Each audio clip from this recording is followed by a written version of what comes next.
A rivalry that went beyond the court, a low-key friendship that blossomed off the court. Camaraderie and inspiration were common between Kobe Bryant and LeBron James. But is there more behind them than just the game?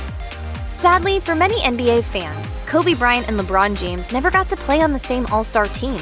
However, they did play on Team USA together and won Olympic gold medals in 2008 at the Beijing Games and in 2012 at the London Games. But according to Ian O'Connor's Coach K, the rise and reign of Mike Krzyzewski, James apparently had a problem with how many shots Bryant took when they were on the Olympics team in 2008. Apparently, he even spoke to former Team USA coach Mike Krzyzewski about it. O'Connor wrote in his book, "Everyone knew it. They know when another player is being selfish. Players can police themselves, but in this instance, as LeBron was coming out of the game, he said to Mike, 'Yo, coach, you better fix that guy,' as he walks by. He was talking about Kobe."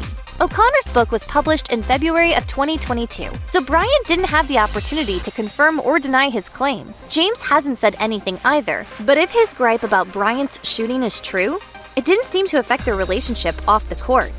Just imagine a one-on-one game between LeBron James and Kobe Bryant. Some might expect the matchup to be an all-out war, since it would be James' power against Bryant's finesse. Even so, Bryant seemed pretty confident he'd be able to beat James quite easily. I'd be disrespecting LeBron if I didn't compete and go hard at him. So confident, in fact, that he told reporters at a 2010 Q&A at the London School of Basketball that LeBron wouldn't even stand a chance if the two were to face off on the court. Bryant went on to tell the audience, "I win. That's what I do. One-on-one that's easy for me. Playing one-on-one that is how I grew up playing. That's like my thing, and LeBron is more like a Magic Johnson, per se. He's a great passer and plays an all-around game. At the core of me, I'm a one-on-one player."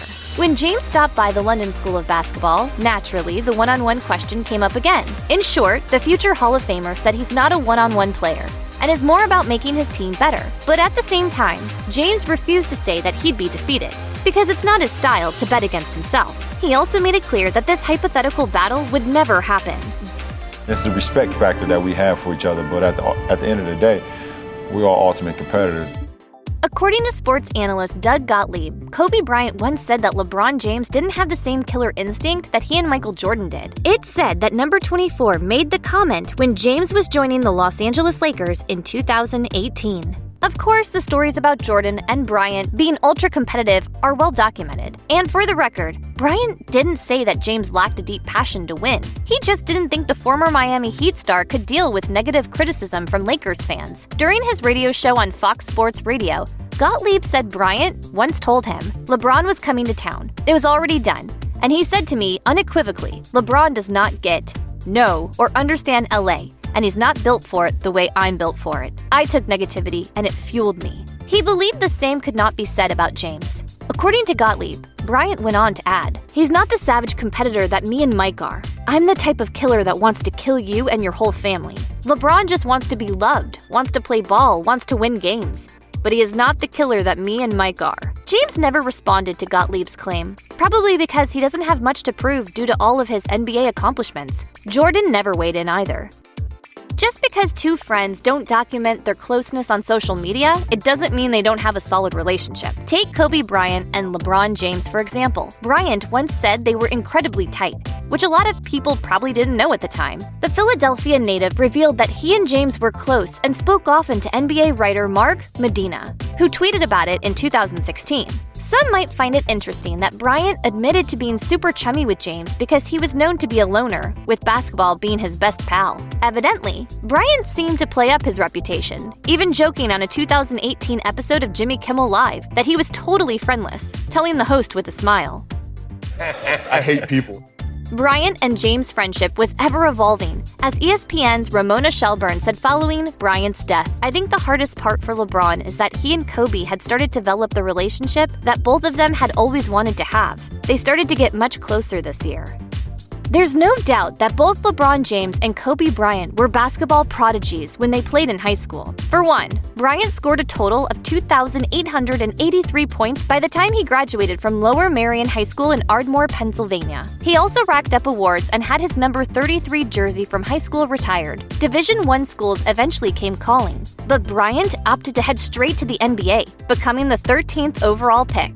James has a similar background since he was recognized as the best high school player in the United States while attending St. Vincent St. Mary in Akron, Ohio. He scored 2,646 points in his high school career and made the cover of Sports Illustrated in his junior year. The publication dubbed him the Chosen One, just to give you an idea of how much attention surrounded James' skills when he was still a kid. Also, like Bryant, he went straight to the NBA after high school and was the #1 draft pick. In 2016, James said it was Bryant who inspired him to make the leap into the NBA and no one else. James told retired NBA player Chauncey Billups, "As a kid growing up, man, watching a kid come straight out of high school is something that I kind of admired. I was like, if he can do it, then maybe I can be one of the guys that do it too." Iron sharpens iron is what some people say, meaning that two people who both have strong qualities can make each other better, stronger, and more effective in whatever they're trying to accomplish. That's what Kobe Bryant and LeBron James said they did for each other while speaking to ESPN in 2009. While also praising each other's style of play, Bryant said about James, "We both have the same passion. We just show it in different ways. He takes off like he's jumping off a trampoline off of one leg. It's the most ridiculous one-leg takeoff I've seen." Afterward, James commended the Black Mamba's ability to dribble, stop on a dime, and shoot in someone's face. His mid-range jumper is by far one of the best, that we have, if not the best that we have in our league. But it wasn't just their style of play the two spoke about. They talked about each other's personalities. Bryant said that James was a naturally funny guy. He then said the sheer level of respect they have for each other allows them to play at a high level whenever they go toe-to-toe in games. Makes sense, right? In just 24 hours, LeBron James would go from celebrating to mourning.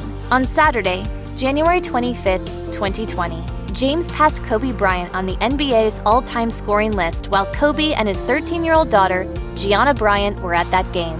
Afterward, James spoke about the achievement and why it was so special to him, telling a Spectrum Sportsnet reporter, "I went to ABCD camp, and he came and talked to all the kids that was there, and I happened to be one of the kids that was there.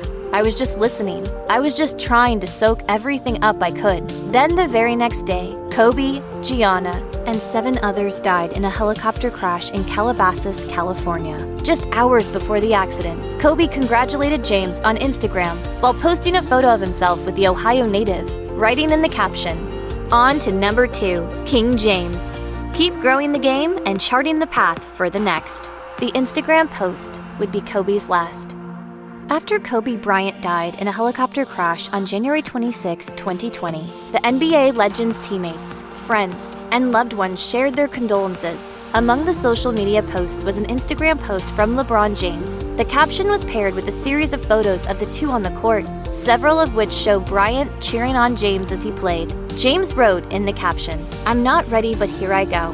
I'm sitting here trying to write something for this post, but every time I try, I begin crying again just thinking about you, niece Gigi, and the friendship bond, brotherhood we had. I'm heartbroken and devastated, my brother." From there, James promised Bryant that he'd carry on his legacy of high hoops play before saying he just couldn't write anymore. A day doesn't go by where I don't think about him. The first game the Los Angeles Lakers played after Kobe Bryant's death was on Friday, January 31st, 2020. A few days before, the team postponed their game against the Los Angeles Clippers because of the helicopter crash. As the Lakers leader, LeBron James took it upon himself to speak to the crowd about Bryant while sharing his own feelings. LeBron told the crowd, "This is a celebration of the 20 years of the blood, the sweat, the tears, the broken down body, the determination to be as great as he could be." He continued saying, "Tonight we celebrate the kid that came here at 18 years of age, retired at 38. Tonight is a celebration." James then reiterated what he said in his interview after passing Bryant in scoring and also what he wrote in his Instagram post after the crash, that Bryant inspired him to chase greatness, and he wants to carry on his success for Laker fans. It was a speech that left James and probably everyone watching at home in tears. Check out one of our newest videos right here. Plus, even more Nicki Swift videos about your favorite stuff are coming soon. Subscribe to our YouTube channel and hit the bell so you don't miss a single one.